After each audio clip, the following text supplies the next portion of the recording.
Clicking computer. Here we go.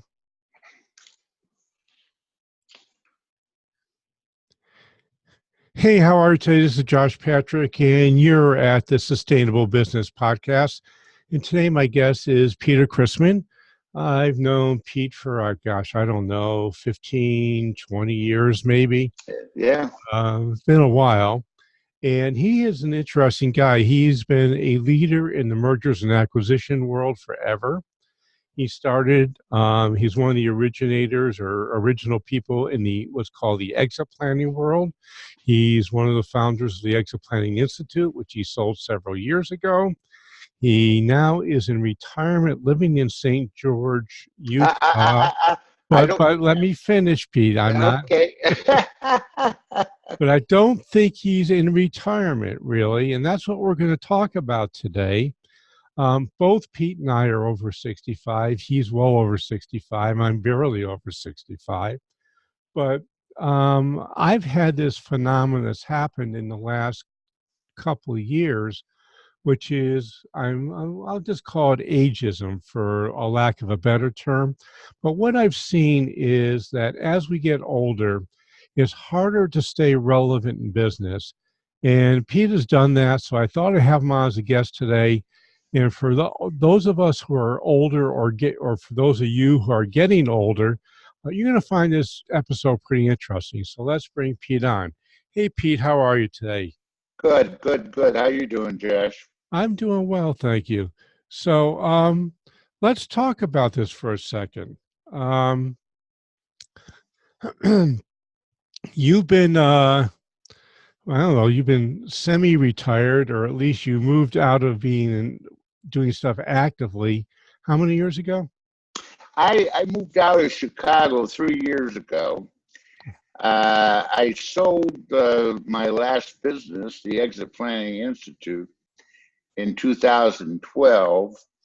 But I've been very active with them in speaking at various meetings that they've had and summits or conferences they've had and other. But I would say that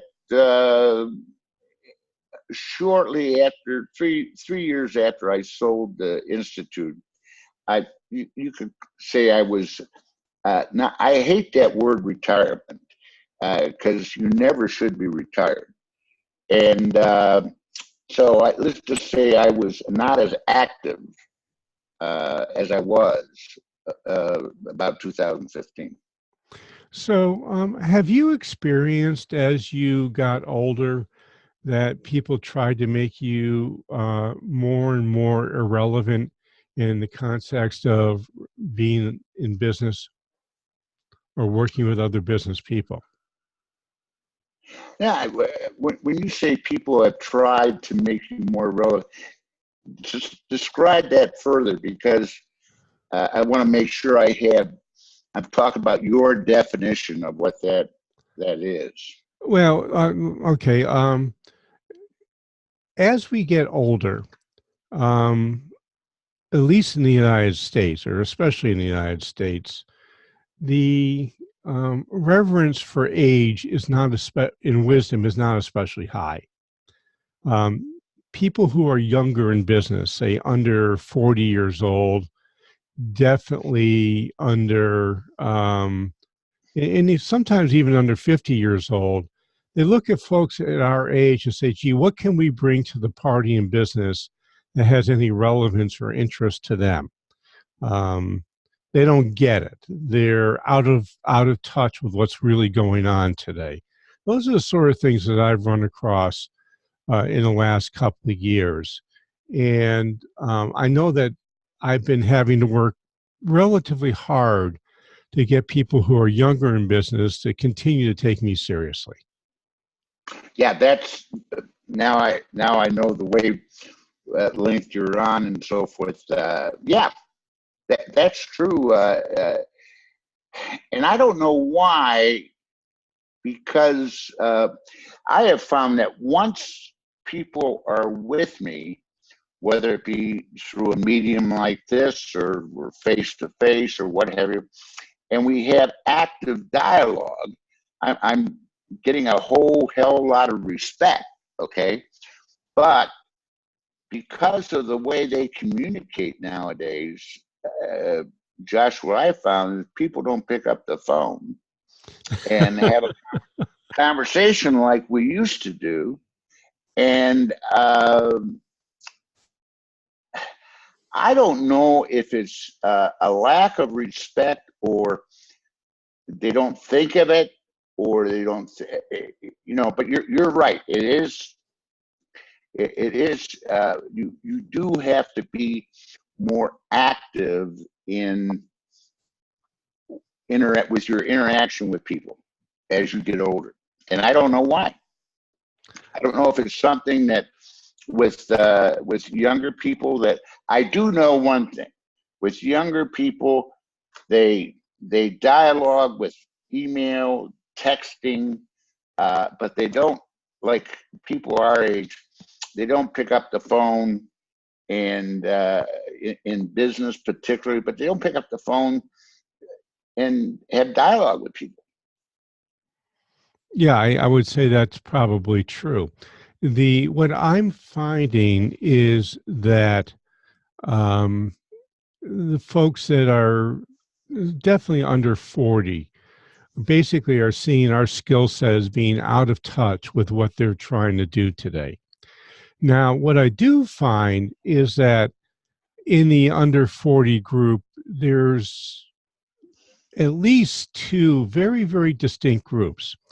And this was true when I was younger also. I was, fortunate to have a bunch of really smart mentors when I first got into the business, who sort of adopted me and took me under their wing. This was back when I was in the food service and vending business. And I'm sure they were having the same issues that we're facing today, is that many people saw them as being out of touch with what was going on in business, and that they really weren't concerned or there. And then there's another group of people who actually look for older folks to be mentors to them, because they realize that if someone's been in the game for a long time and they've actually created something of use, they probably haven't lived 40 years, the same 40 years every single year, like it's Groundhog Day. They probably grown and learned and lived along the way. And as a result, they do have something useful to add. So my question is, what have you done specifically to let people know that you still have it and that you still are able to create good stuff in today's world? That's a good question. First of all, if you excuse the expression, you have to stay exposed. Otherwise, out of mind, out of sight, out of mind type of thing. I just finished a workshop here in Utah, in Salt Lake, which is 4 hours from St. George. And there were about 10 other people in that group besides myself.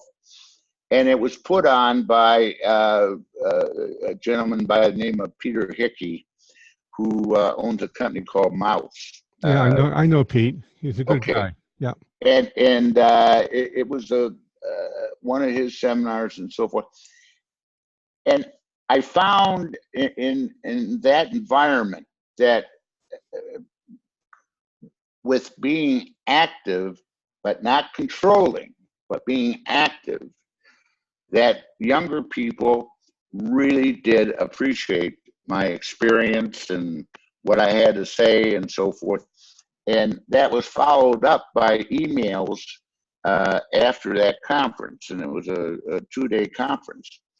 So if they're exposed to you, they'll make a judgment on whether you are ancient or whether you are old and not just aging, because we're all aging. And then they'll make that judgment and move accordingly.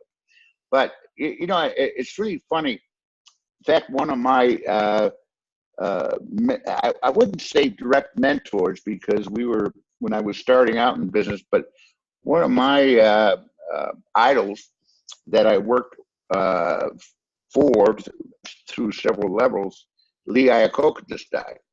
And I started out my career with Ford Motor Company, working for people that reported directly to Iacocca. And when I was growing up, I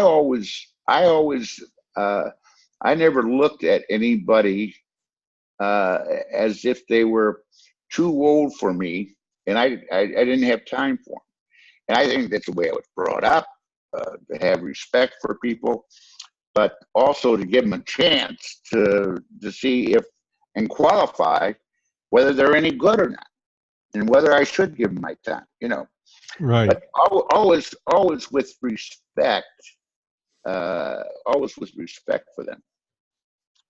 Yeah, that makes a lot of sense to me. So, when you're going to seminars today, um, do you find that there's a particular type of group of business owners who you are more relevant with than others? You mean age-wise, or demographic-wise, or Both. uh, yeah? No, I've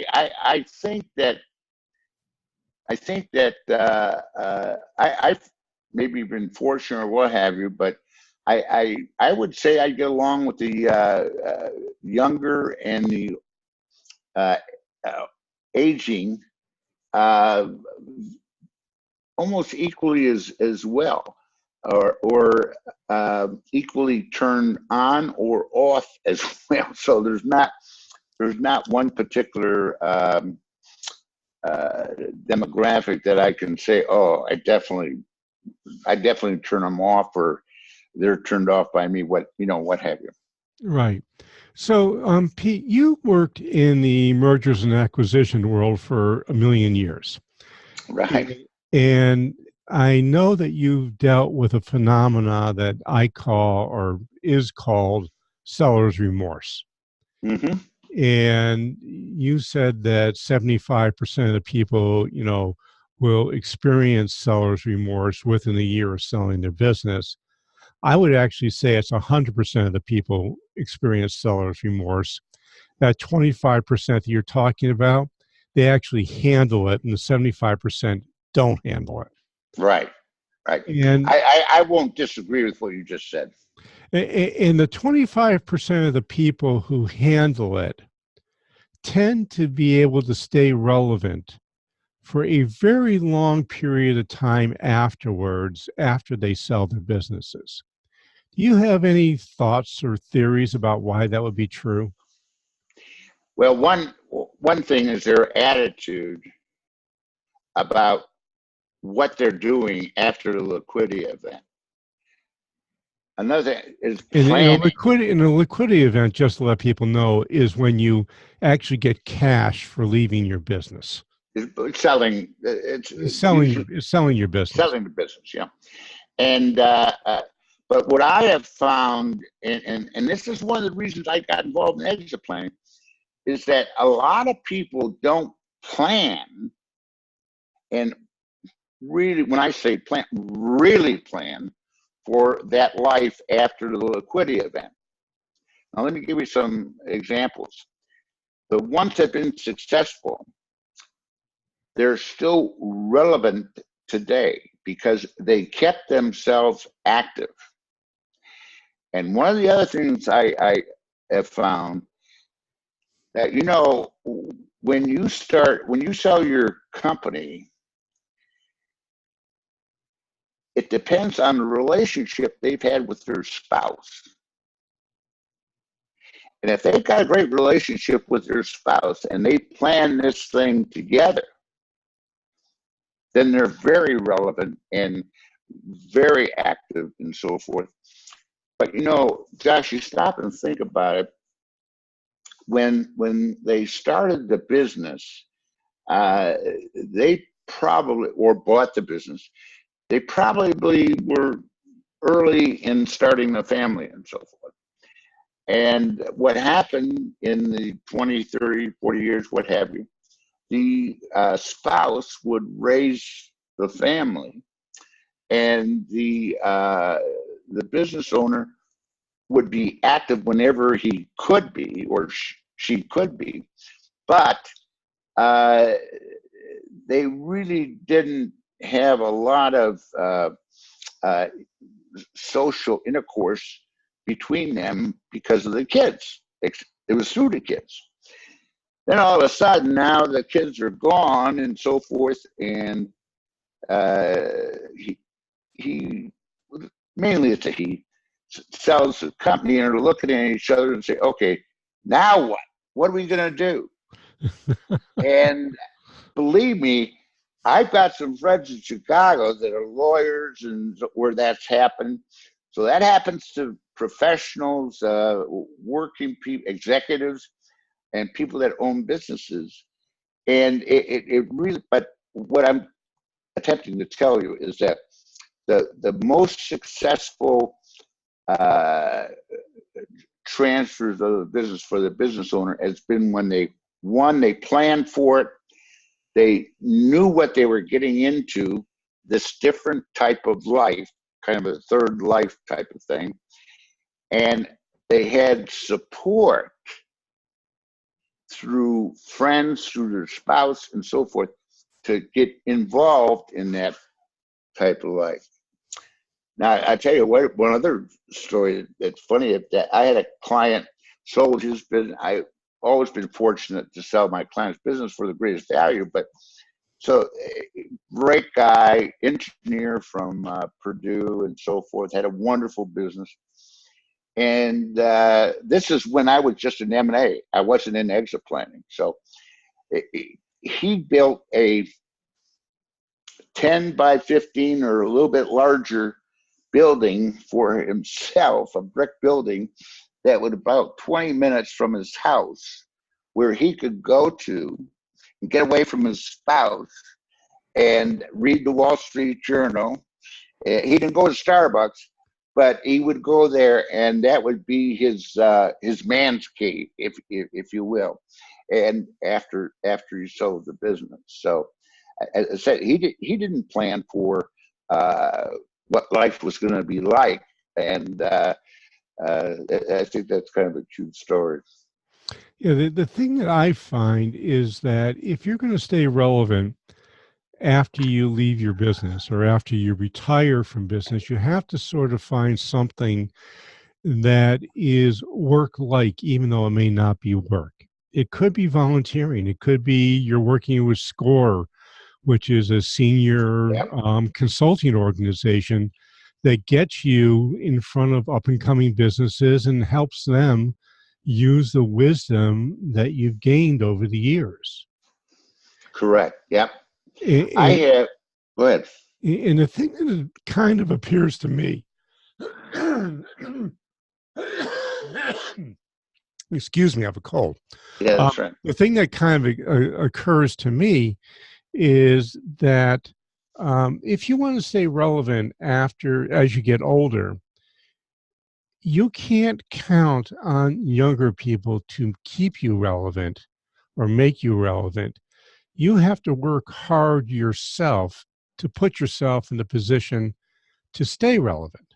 In other words, you have to take responsibility for it. You can't just wait around for someone to call you because the phone won't ring. Absolutely. That you gotta make it happen, because it won't happen unless you talk to people, unless you're out there. You gotta be out there on the playing field, and come into the dugout every so often, but don't stay in that dugout very long. Otherwise, they won't call you into the game of life. And so, yeah, I know exactly what you're talking about, and it's so Josh, you can't take it personally. It's just a phenomenon that happens, and if you take it personally, then you're really screwed up. You know what I'm saying? It really, Well, a lot of people do take it personally they because do. Yeah. here you are. I mean, I'll give you my example. When I was 44, I sold my food service and vending company. I was one of the 5 best known people in the industry.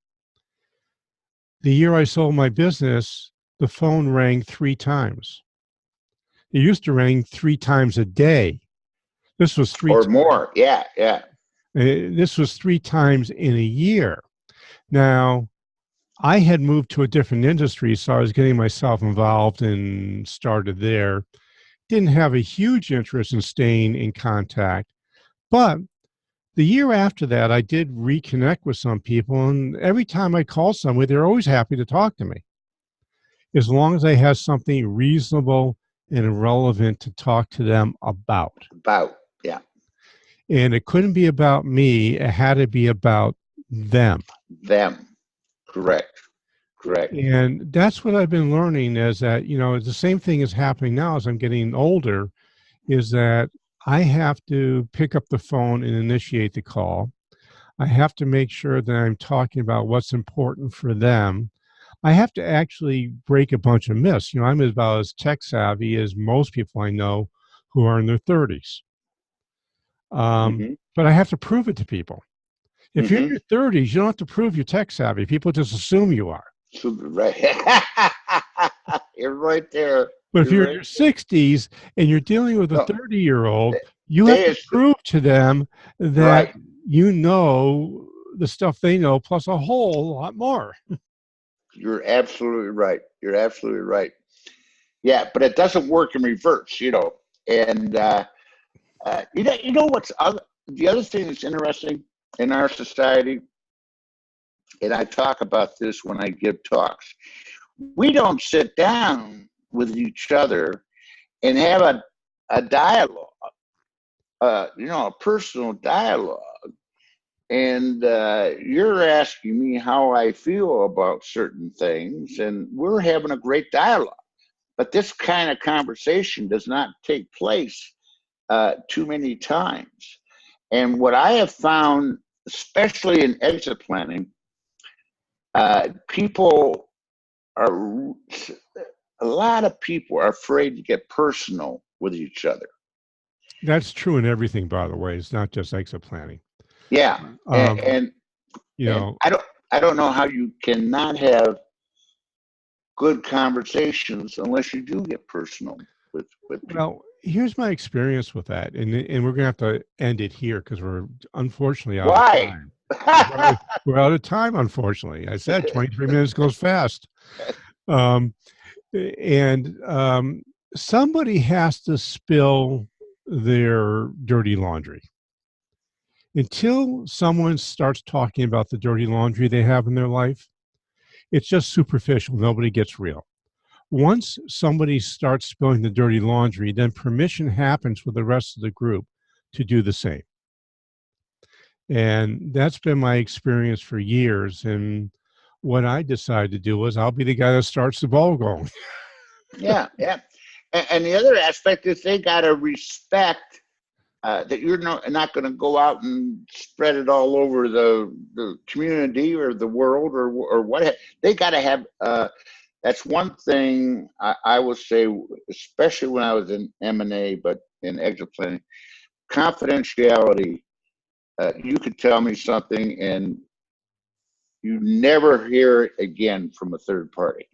Right. And And that's and and that, and that's essentially how it is. So if you're going to do a peer-to-peer of any sort where you have a group of business owners, someone has to spill the laundry, and there has to be a very solid agreement within any group that what gets said in the group stays in the group. that's right. That's right. What goes on in Vegas stays in Vegas. Right. And Pete, unfortunately, we're going to have to end it here. I'm so Um, if, sorry. yeah, if somebody wanted to find you, how would they do that? Oh, they probably the best and easiest way is my address is Peter Christman, and that's spelled like Christ man. So that should be easy. Peter Christman at christmangroup.com. Cool. So if you're interested in talking to Pete, I know he loves talking to people. I He's love it. full of knowledge. He's a wealth of knowledge. And if you want to know about exit planning or the world of mergers and acquisition, or about even aging in place and getting stuff going, I'm sure he'd be willing to have a conversation with you. I also have an offer for you. I've been working on this project for quite a while now, and we call it cracking the cash flow code.